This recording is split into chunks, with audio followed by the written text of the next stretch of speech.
Hello everyone. In this video, you'll learn several popular methods for drawing support and resistance levels using a footprint chart. Once you compare the effectiveness of the footprint chart to traditional Japanese candlesticks, you'll definitely want to add these methods to your trading toolkit. If you're interested in identifying levels using price action, check the video description that was covered in part 1. Let's start with the most basic method using the POC, volume point of control. This is the price level with the highest traded volume.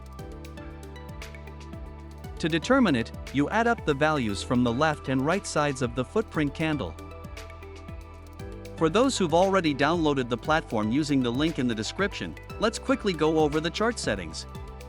We'll zoom in on the S&P 500 chart to see the volume more clearly. Right-click on the chart, open Settings, and in the Cluster Settings tab, turn off the volume profile display by setting color scheme to none. Then, under Border Type, select Candle and check Border Color by Direction. This will display the footprint in a candlestick style. In the Maximum Level section, choose a color for highlighting the POC. So how does trading based on POC levels work? Let's watch the market. Here the price moved up, then pulled back slightly, formed a POC on this candle and closed above it. The next candle came back to that POC and bounced off, continuing the upward move. Another nice reaction is at this POC. The price formed a pin bar and closed well above it. However, the next candle immediately returned to the level. This was also a good opportunity to go long and continue the upward move. The next trade was a flip. This POC was left untested, but a bit later, we can see a green candle breaking through the level, a signal to trade the retest from the other side. The following candle came back to it, and there was a real chance for a short-term trade during the upward movement. This candle formed a swing low with an untested POC. If you extend the level, you can see the price reacted to it and then reversed back in the original direction. It's always important that the vPOC level stays untested, meaning the candle creates the POC and the market moves away from it. That's when you can draw a support or resistance level based on the vPOC of that candle. Check out this green candle, which formed a vPOC during a downtrend and closed well above it. If you extend that POC, it's clear the price reacted perfectly. Entering a trade, with a stop just below the low of this candle, would have given a risk-to-reward ratio of about 4-to-1, maybe even 5-to-1. Next, let's add the following untested POCs to the chart. These two levels here. The third level has already been tested. You can see an immediate reaction to the POC within the downtrend. The candle closed below its POC, then came right back to it and kept falling. This is a classic example of trading from the POC in line with the trend. But let's return to the two untested POCs. There was no reaction here, the price simply shot right through the level. Yet above that, the reaction was perfectly precise, almost to the exact tick. Another way to display the POC is with the cluster search indicator. I add it to the chart, and we'll set it up quickly. We don't want to display volume, just the POC level. So, turn off minimum value and maximum value, simplify the view by choosing only price, and set the color to white.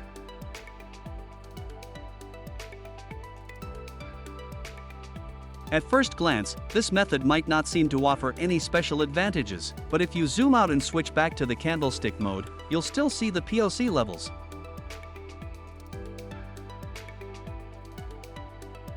Here, the price reached these levels, the candle formed a POC in the upper wick, and closed significantly lower. Zooming in, you can see the price return to that level.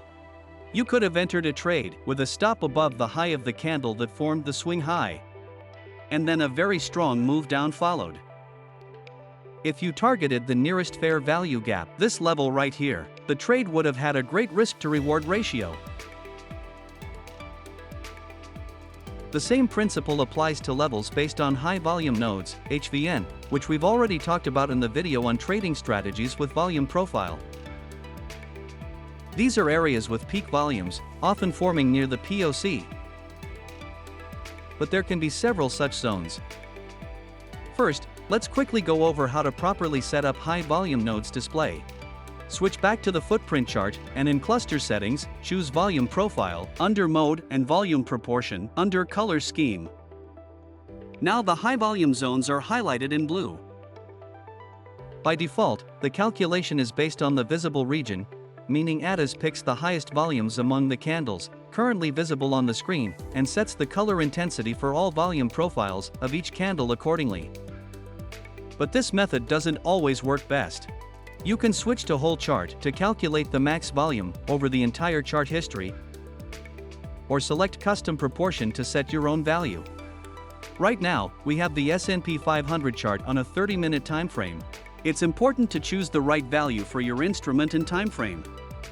For example, if you set it to 2,500 contracts, the most intense areas will be where the volume was 2,500 contracts or higher. In my opinion, that's not enough. Let's try 4,500. That looks better. Here, all the vPOCs are no longer relevant since they've already been tested. However, you can spot a high volume zone. We'll draw this zone and analyze the entire area rather than focusing on a single level. You can see a very clear reaction here. The price entered the zone and moved into a rotation. This is quite typical for HVNs. Sharp V-shaped reversals are rare here. Instead, the price tends to pause and rotate. In such cases, we wait for a negative candle. That is the first candle to close in the direction of the reversal away from the zone, and in this case, below 50% of its body. Here, we would enter a short with a stop loss above the zone. Here's another really interesting high volume zone. Let's take a closer look at these HVN nodes and draw the zone. What's interesting here is the reaction. The price shot right through and broke the expected support level. A whole candle turned out to be below the zone, suggesting a flip and continuation of the downtrend. Then the price came back to the zone, this time acting as resistance, bounced off it, and continued the strong move down. This suggests that a high volume node can be used as a reversal point, a breakout level, or a flip level when the price returns to the zone from the other side and continues in the breakout direction. Now let's see how to use the cluster search indicator in a more user-friendly way. We'll track volume, but won't limit the maximum volume value. Then we can set the price range to 3 levels, meaning 3 consecutive price levels where the total volume is 10 or 12,000 contracts. This will highlight the key zones right away. Let's set it to display a geometric shape, for example, a yellow ellipse. Increase the transparency to 90. Set the minimum circle size to 10 points and the maximum to 30 points. Now, the chart not only shows the high volume zones but also uses the size of the circles to reflect their importance. The third way to draw support and resistance levels on a footprint chart is using stacked imbalances. These are areas where the price has formed a cluster of several consecutive imbalances on the bid or ask side. Here you see 2 imbalances on the ask side, and over here, 3 imbalances on the bid side. It's important to understand that these zones only work if they haven't been tested yet. For example, this zone has already been touched by the price, so we no longer consider it. The stacked imbalance here is invalid. But here, there are 3 consecutive imbalances on the bid side, and this level is still untested. We'd expect a reaction when the price comes back to this level from below, in other words, when approaching resistance. Here's another example of an interesting zone reacting to imbalances. I always mark clusters with at least 3 consecutive imbalances, and here there are even 4. Let's check if there was a reaction. The price entered the level from above, and you can already see a reaction, but it's still too early to enter a trade. I'd wait for the first candle in the right direction. Alternatively, you can use one of the rain patterns we covered in earlier videos as a trigger to enter. For example, this candle clearly closes above 50% of its height. That would have been a good long entry, with a stop loss below the candle's low. The concept is clear. So let's set up the indicator for finding stacked imbalances. When working with imbalances, it's always good to experiment a bit with the imbalance ratio parameter. The higher the value, the fewer imbalances will appear on the chart, but they'll be more significant. Setting it to 200% means one side must be at least twice as large as the other, with the comparison done diagonally. It's important to test which value works best for your instrument and time frame. For backtesting, starting with 200 is recommended. Next, choose the minimum number of levels the imbalance should cover, as well as the minimum volume in each level. Here, the line till touch option comes in handy. It can be enabled, so the imbalances stay visible until the price returns to them. Let's get back to the chart. Here's a candle where there were 6 stacked imbalances on the bid side, meaning the left side was at least twice as large as the right, diagonally. Moving a bit to the right on the chart, you can see the price return to that imbalance level, followed by a strong move down. A perfect reaction to the stacked imbalance. Now let's look at the last special case of trading support and resistance levels on the footprint chart. If you see a 0 right in the middle of a candle on the bid or ask side, it signals an extremely aggressive move at that point. There's a high chance the price will come back to that level, so it's worth marking it on the chart and watching for a reaction. As you can see here, the level got retested. There was a reaction and then the price moved down. By the way, these levels can be used not only as support or resistance, but also as targets. They tend to pull the price in like magnets. Manually searching the chart for zeros on the bid or ask side can be quite inconvenient. So, let's use the cluster search indicator to do it for us. This time, we'll apply it twice on the chart. Once to find zeros on the bid side, and once on the ask side. Let's set up the first indicator to look for zeros on the right, that is on the ask side. Searching for a 0 means we're looking for levels where the maximum value is 0. I want to see ask levels where there were 0 contracts. To make these points easier to spot, I turn on geometric shapes, like yellow ones. I also set a fixed size, by setting both minimum and maximum to 7. We repeat the same settings for the bid side. Of course, sometimes finished auctions on the candle tails might show up too, but we're focusing on levels in the middle. Here's the 0 we were looking for. We'll draw a horizontal line. And here we can see a perfect reaction. The price approached the 0 level aggressively, reversed, and shot up. Here's another example on this green candle. The candle closed higher, but the price came back down, tested that level with precision down to the tick and then continued moving up. And to wrap up, here's a small anomaly that might be useful. Sometimes, at the very top or bottom of a candle, you'll see an unusually high value, like on this chart. 0x275.